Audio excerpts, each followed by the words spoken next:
Hello, my name is Varun. हम daily news analysis कर रहे हैं आदित्य सिविल सर्विस की ओर से।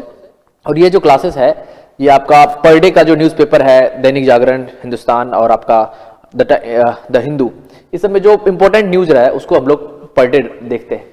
इसमें आज अगर देखें तो पूरे न्यूज़पेपर में मेनली ज़्यादातर न्यूज़ पॉलिटिकल न्यूज़ है, बट ये जो न्यूज़ है वो आपके एजुकेशन से रिलेटेड है। 5 राज्यों में चुनाव है और जितने भी न्यूज़ अभी न्यूज़पेपर में आ रहे हैं वो पॉलिटिकल न्यूज़ आ रहा है, तो हम उतना पॉलिटिकल न्यूज़ को नहीं देखेंगे।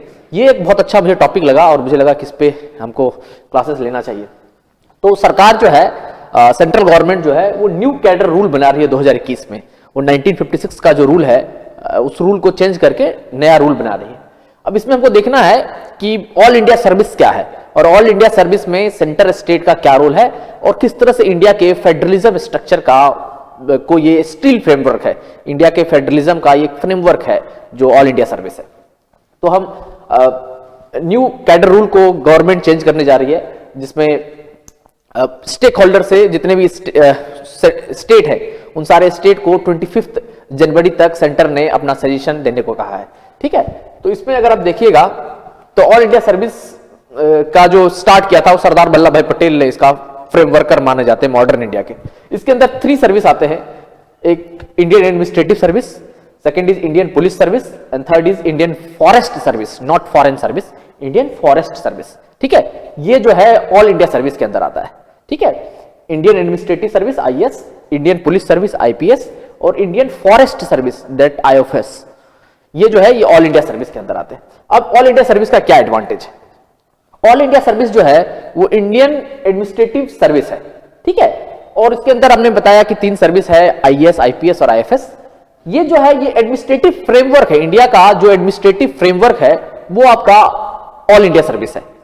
अब वो एडमिनिस्ट्रेटिव फ्रेमवर्क किस तरह से है, अगर आप देखें इस पिक्चर को तो इसमें आपको बिल्कुल दिख जाएगा कि किस तरह से एडमिनिस्ट्रेटिव फ्रेमवर्क है।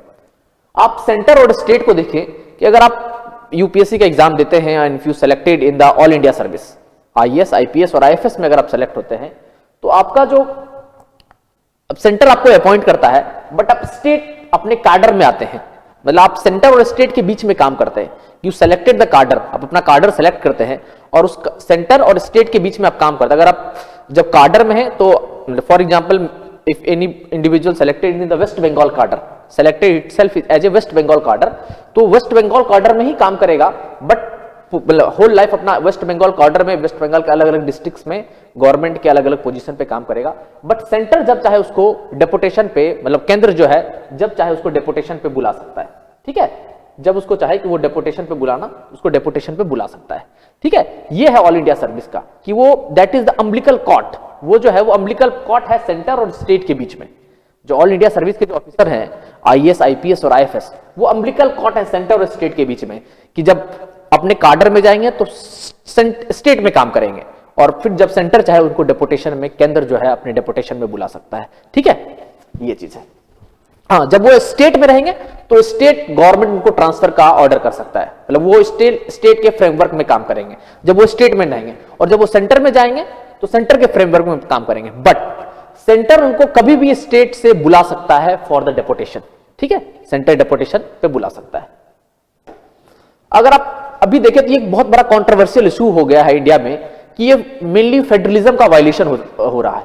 अब फेडरलिज्म का वायलेशन किस तरह से हो रहा है, अगर आप देखें तो जब भी गवर्नमेंट आती है तो वो रिवेंज पॉलिटिक्स करने लगती है, और रिवेंज पॉलिटिक्स में 2001 में तमिलनाडु के एक आईपीएस ऑफिसर को सेंटर ने तुरंत डेपुटेशन पे, स्टेट से डेपुटेशन पे सेंटर बुला लिया था। 2020 में दिसंबर के महीने में हमने देखा कि वेस्ट बंगाल के 3 आईपीएस ऑफिसर को सेंटर ने स्टेट से सेंटर ने बुला लिया डेपुटेशन पे, मतलब सेंटर ने स्टेट से वो ऑफिसर को सेंटर बुला लिया गया। और 2021 में हमने देखा कि वेस्ट बंगाल की जो चीफ सेक्रेटरी थे उनको रिटायरमेंट से 1 दिन पहले सेंटर ने डेपुटेशन पे बुला लिया। ठीक है, मतलब सेंटर ने उनको स्टेट से सेंटर बुला लिया रिटायरमेंट से 1 दिन पहले। बट ये क्या दिख रहा है, ये दिख रहा है कि डेफिनेटली अगर आप सेंटर गवर्नमेंट के विद इन फ्रेमवर्क काम नहीं करते तो आपका ये पनिशमेंट मिलता है। This is one of type of punishment कि सेंटर जब चाहे आपको डेपुटेशन पे सेंटर बुला लेगा, मतलब यूनियन गवर्नमेंट जब भी चाहे आपको सेंटर में डेपुटेशन में बुला लेगा। That is one of type of punishment. ठीक है, ये एक तरह का पनिशमेंट हो गया है।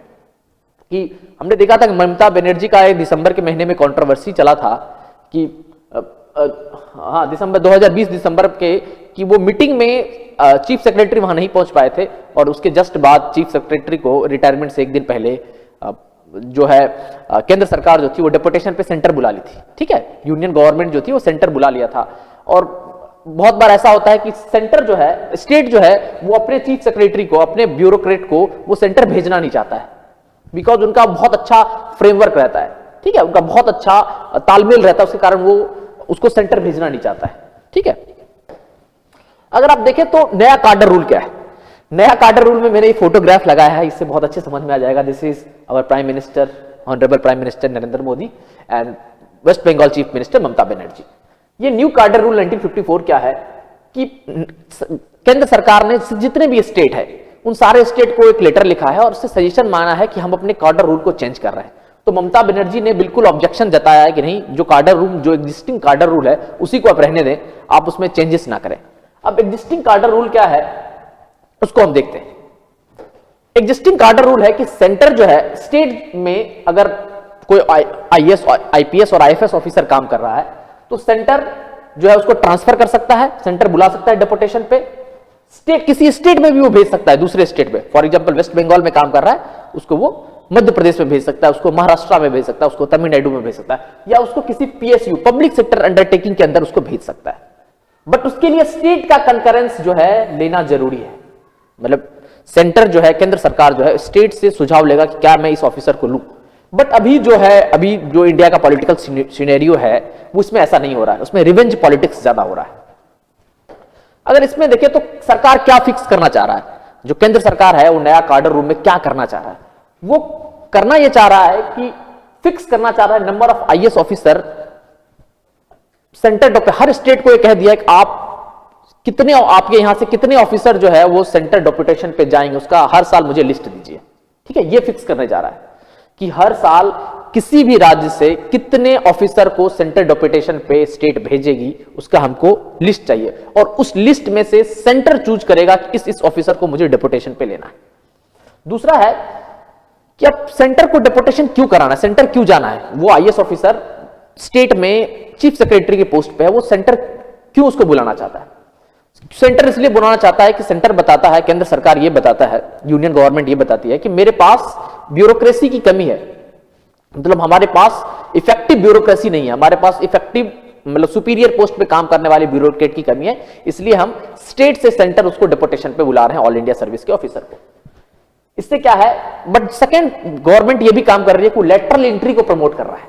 अब लेटरल एंट्री क्या है कि सेक्रेटरी के पोस्ट पे, ठीक है, सेक्रेटरी के, डिपार्टमेंटल सेक्रेटरी के पोस्ट पे direct without taking the examination लिए बिना ही वो डायरेक्ट अपॉइंटमेंट कर रहा है। ठीक है, centre without taking the examination, जो यूपीएससी का जो एग्जाम है, प्री मेंस और इंटरव्यू, उसको विदाउट बाईपास करते हुए सेक्रेटरी के पोस्ट पे, ठीक है, मतलब हायर ब्यूरोक्रेसी के पोस्ट पे डायरेक्ट सेंटर जो है वो ब्यूरोक्रेट को अपॉइंट कर रहा है। That is lateral entry. जब आप लेटरल एंट्री कर रहे हैं तो वाई देयर इज नीड कि आपको ये करना पड़े कि आपको स्टेट से सेंटर जो है डेपुटेशन पे बुलाना पड़े, इसकी तो कोई जरूरत ही नहीं हो पड़ी कि आप हायर पोस्ट पे आप ज्यादातर प्राइवेटाइजेशन कर रहे हो। इट मींस ब्यूरोक्रेट को डायरेक्ट हायर कर रहे हो सरपासिंग द एग्जामिनेशन। तो क्यों आपको ज्यादा, मतलब एट द लास्ट स्टेज, उस ब्यूरोक्रेट के लास्ट स्टेज पे क्यों आप सेंटर बुला रहे हो, ये चीज। दूसरा, अगर आप देखें तो अभी जो है वो सेंटर जो है स्टेट से किसी भी ऑफिसर को बुला सकता है विदाउट द कंकरेंस। अब ये करने जा रहा है, वो सेंटर जो है वो स्टेट से किसी भी ऑल इंडिया सर्विस के ब्यूरोक्रेट को, चाहे आईएएस, आईपीएस और आईएफएस को, कभी भी बुला सकता है, और बुलाने के लिए उसको स्टेट के चीफ मिनिस्टर की, मतलब का कोई परमिशन लेने की जरूरत नहीं है, और ना ही उस ऑफिसर का परमिशन लेने की जरूरत है। ठीक है, सेंटर जो है वो कभी भी स्टेट से उस ऑल इंडिया सर्विस के ऑफिसर को, आईएएस, आईपीएस और आईएफएस को कभी भी बुला सकता है। There is no need to take permission from the state chief minister और द ब्यूरोक्रेट, उसका परमिशन लेने की जरूरत नहीं है। ये करने जा रहा है। बट अगर आप इससे देखें तो इससे क्या हो रहा है, इससे कहीं ना कहीं स्टेट जो है वो ज्यादा से ज्यादा पीसीएस ऑफिसर को अपॉइंट करेंगे। ठीक है, क्योंकि उनके साथ उनका तालमेल बहुत अच्छा रहेगा। अगर ऑल इंडिया सर्विस ऑफिसर को वो अपॉइंट करते हैं हायर ब्यूरोक्रेसी पे, तो इससे क्या होगा कि जब उनके साथ, जैसे फॉर एग्जांपल हमने देखा वेस्ट बंगाल में, वेस्ट बंगाल में हमने देखा कि वेस्ट बंगाल में वहां के चीफ सेक्रेटरी का ममता बनर्जी मतलब वहां के चीफ मिनिस्टर और चीफ सेक्रेटरी का बहुत अच्छा तालमेल था, बट कहीं ना कहीं वो रिवेंज पॉलिटिक्स और प्राइम मिनिस्टर का खातिरदार अच्छे से नहीं हो पाया। तो this is one of the reason कि प्राइम मिनिस्टर ने वहां के जो चीफ सेक्रेटरी थे उसको सेंटर पे डेपुटेशन पे बुला लिया, और वो भी कब, उसके रिटायरमेंट से एक दिन पहले। ठीक है, तो definitely this so that is a revenge politics. ठीक है, ये एक रिवेंज पॉलिटिक्स दिख रहा है।